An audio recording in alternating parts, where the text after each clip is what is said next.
Good morning. It is 10 o'clock. This is Henrik. We are Wednesday, November 8th, 2017. The dates matter little. To the science of wisdom and the art of poetry expressed in this magical essay, musical composition. I wish to speak to you of many things. Our life, it's a good way to begin, is with life. Our life is twofold: sleep and wakefulness. Sleep has its own world, a boundary between the things which we have trouble identifying.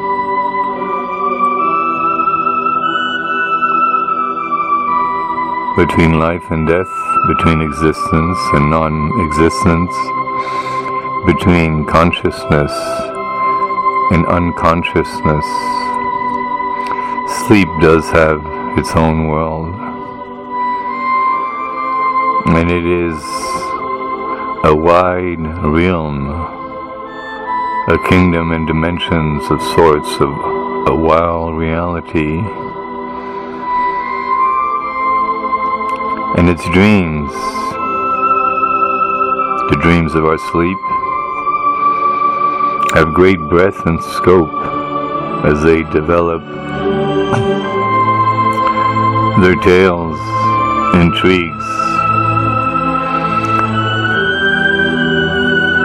in our sleeping minds. They bear laughter and tears, pleasures and tortures, the touch of joy and of sorrow too. Dreams leave a weight upon our waking thoughts and moments. Dreams take a weight from off our waking toils and struggles. Dreams do divide our being. They become a portion of ourselves, as if our time,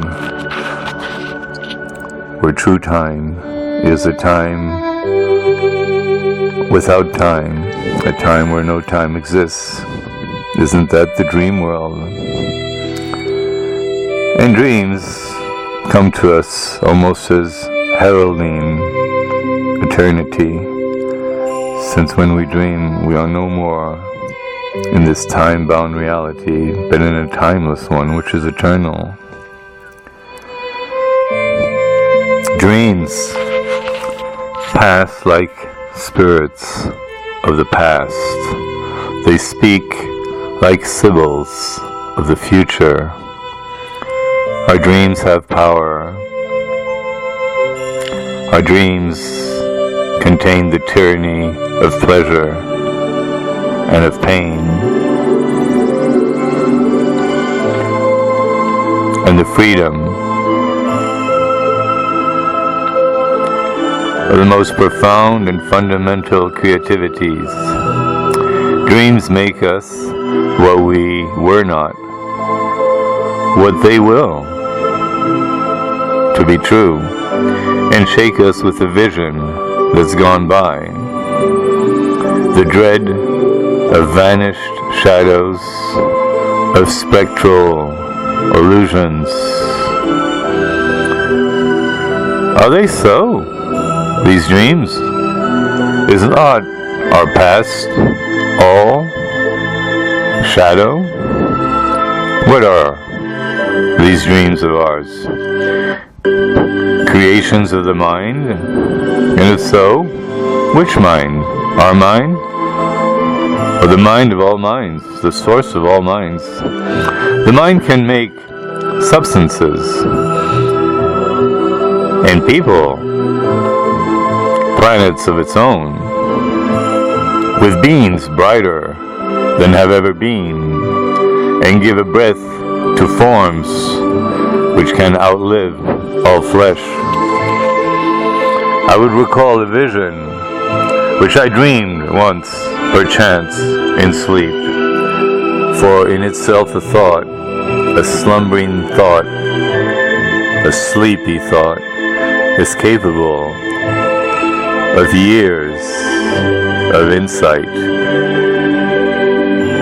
and can cuddle a long life of many years into but 1 hour of sleep in its mysterious dreamland.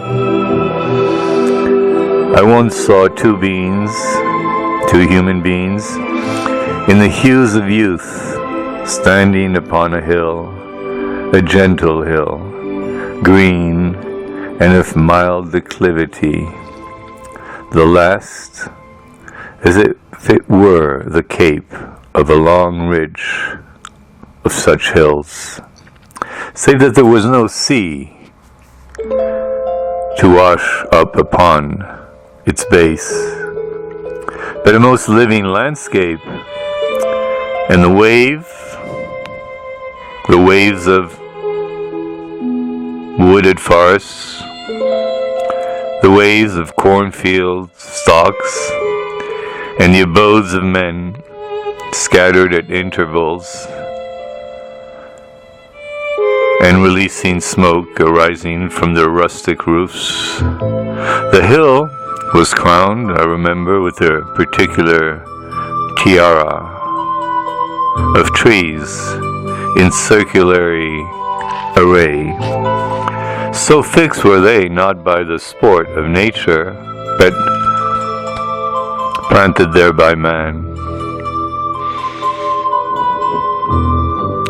And there were there, I saw a maiden and a youth, gazing, the one on all that was beneath, and she was as fair as herself. She saw all things, but the boy gazed only on her, and both were young, and one was beautiful, and both were young, yet not alike in youth. That's what's so wonderful. Each one of us is unique and wonderful, and therefore precious. As a sweet moon on the horizon's verge set, the maid was just beginning her womanhood. She may have been 15 or so. The boy was younger. He had fewer summers and winters and springs and autumns, but his heart had far outgrown his years. He was a noble and courageous soul, and to his eye there was but one beloved face upon this earth. In this face, in the aura of his love was shining upon him. He had looked upon it till it could not pass away. He had no breath, no being, but in hers. She was his voice. He did not speak to her, but trembled on her words, her every word. She was his sight, for his eyes followed hers and saw with hers, which colored all objects in a tint of love. He had ceased, this boy, to live within himself. She, this beautiful girl, was his life, the ocean to the river of his thoughts, which terminated all. Upon a tone, a touch of hers, a whisper of her thoughts, the young man's blood would ebb and flow as his heart would beat, and his cheek would change tempestuously, changing colors from pink to pale. His heart, unknowing of its cause of agony, and trepidation. But she, this most beautiful and lovely of maidens and young woman, she in these fond feelings had alas no share for this young man. Her sighs were not for him. To her he was like a brother that she loved but no more. It was much, for she was brotherless, save in the name her infant and budding friendship had bestowed upon him. She had adopted him as her brother, herself the solitary scion left of a one-time honored race.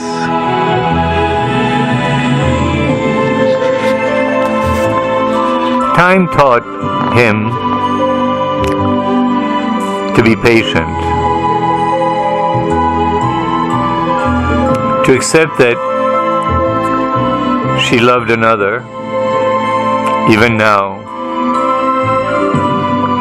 she did love another, and on the summit of that hill she stood, looking afar, if yet her lover's horse kept pace with her galloping expectancy to see him, and flew to join with her once again.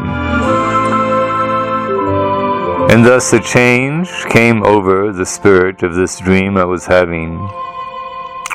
Then I saw another scene. There was an ancient mansion, and before its walls there was a horse, and within an antique oratory stood the very same boy of whom I have just spoken. He was not alone again this time. He was pale, though, and pacing to and fro. And suddenly he sat down and seized pen and paper and traced words which I could not guess of. Then he leaned, he bowed his head on his hand, and shook as if it were a convulsion seizing him. And then he rose again, and with his teeth and quivering hands, he tore up what he had written, but he shed no tears for the loss. And then did he calm himself and fix his brow into a kind of quiet as he posed the lady of his love.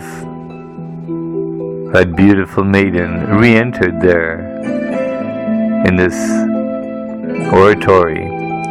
She was serene, she was beautiful, she was lovely, she was so feminine and smiling then. And yet she knew she was by him beloved. She knew, for quickly comes such knowledge, that his heart was darkened with her shadow, for he sought her brightness to love her, and she saw that he was perturbed and wretched, that she saw not all that was happening, or what that was within him. So he rose, and with a cold and gentle grasp, and a sweet smile, he took her hand. A moment, over his face a tablet of unutterable thoughts was traced, and then it faded as it came, vanishing back into the recesses of the creative mind that had composed the thoughts and feelings he had for her. So he then dropped the hand he held, and with slow steps retired, but not as if bidding her adieu, for they did part with mutual smiles and an embrace. He passed from out the gate of that old oratory hall, and mounting upon his horse, he went along his lonely way. And never was he to pass that way again. Then a change came over the spirit of my dream once again. The boy had sprung into manhood this time. In the wilds of fiery places, he made himself a home, and his soul drank of the sun's sunbeams, and his spirit nourished itself of the moon's rays. He was not any longer himself like what he had been in the previous scene of my dreams. On the sea and on the shore, he was still a wanderer, looking for a place to rest his heart, that he could call the home of his heart. There were myriads of many images that suddenly rose and crowded upon me like waves from a surf in the ocean. But he was a part of all the waves, and in the last wave, such a soul surfer, he lay reposing from the noontide sultriness, crouched among fallen columns and spread books in the shade of ruined walls that had survived the names of those who reared them. By his sleeping side stood ponies grazing, and some goodly horses were fastened near a fountain that sprang to life, and a man clad in a flowing garb, almost like Gandalf in The Lord of the Rings, did watch the while many of his tribe slumbered around, and they were covered under the umbrella of the blue sky, so cloudless, so clear, so purely beautiful, that God alone was to be seen descending from heaven. Another change then came over the spirit of the dream I was having. The lady of this boy's love was now wed with one who did not love her better or even close than this young man had in his heart of hearts. In her home, which I could see thousands of leagues away from his, in her native home, she dwelt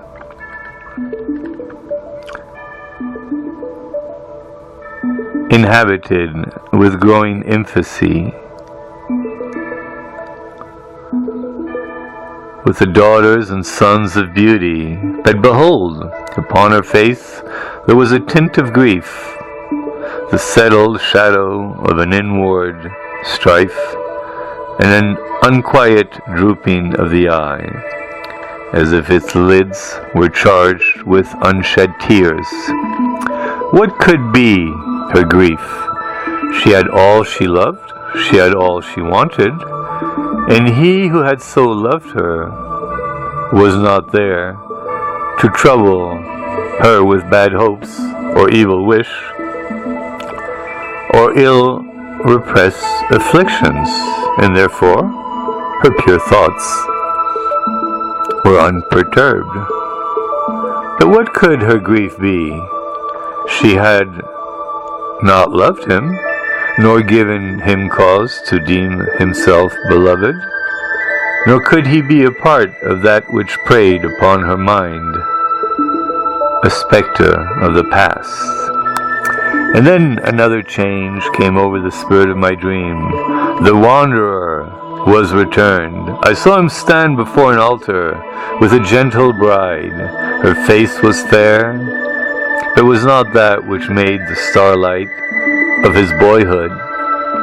As he stood even at the altar, over his brow there came the self-same aspect and the quivering shock that in the antique oratory shook his bosom in its solitude. And then, as in that hour, a moment over his face, the tablet of unutterable thoughts was traced, and then it faded as it came, and he stood calm and quiet, and he spoke the fitting vows, but heard not his own words, and all things reeled around him, and he could see not that which was, nor that which should have been, but the old mansion, and the accustomed hall, and the remembered chambers, and the place, the day, the hour, the sunshine, and the shade, all things pertaining to that place and hour,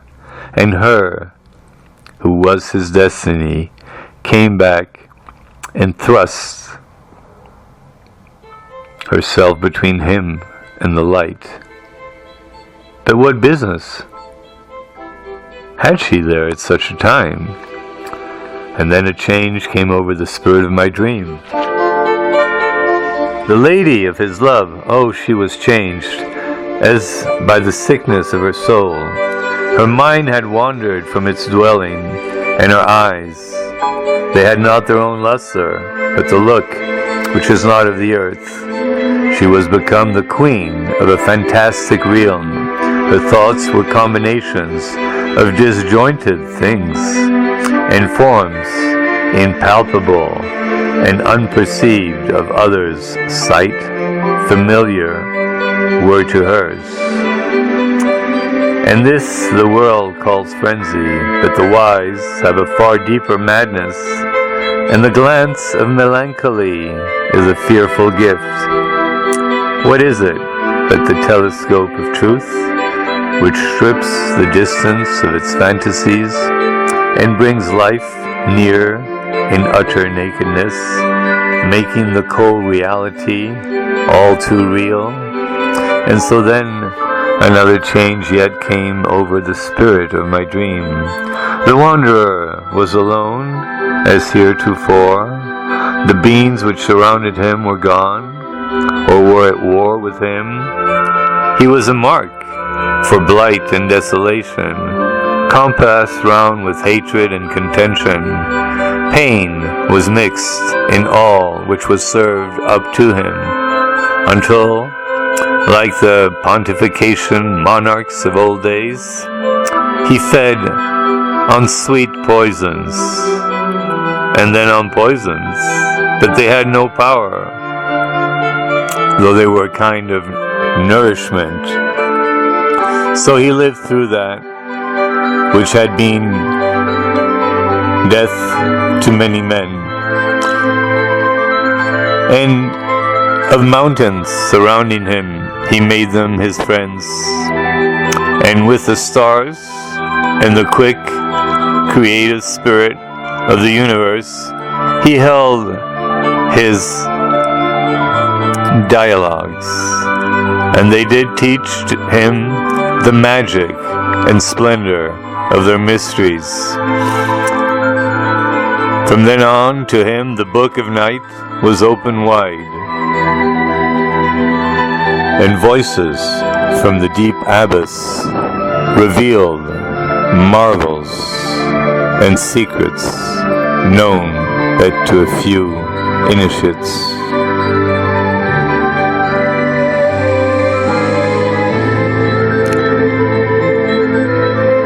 The universe provided for him the love that had been unrequited, by not being able to spend his life next to the bosom and heart of the one that he had truly loved, but whose own destiny had been to love another. And then my dream came to pass and had no further changes. It was indeed of a strange order, I thought upon awakening, that the doom of these two earthy creatures should be thus traced out, almost like a reality. The one to end in madness of sweet poisons, the other to end in the confusion of mere trifles, but both, alas, in misery. So my wishes for you, as for me, is may we find that one soulmate to love and to be loved by, that is a perfect soulmate.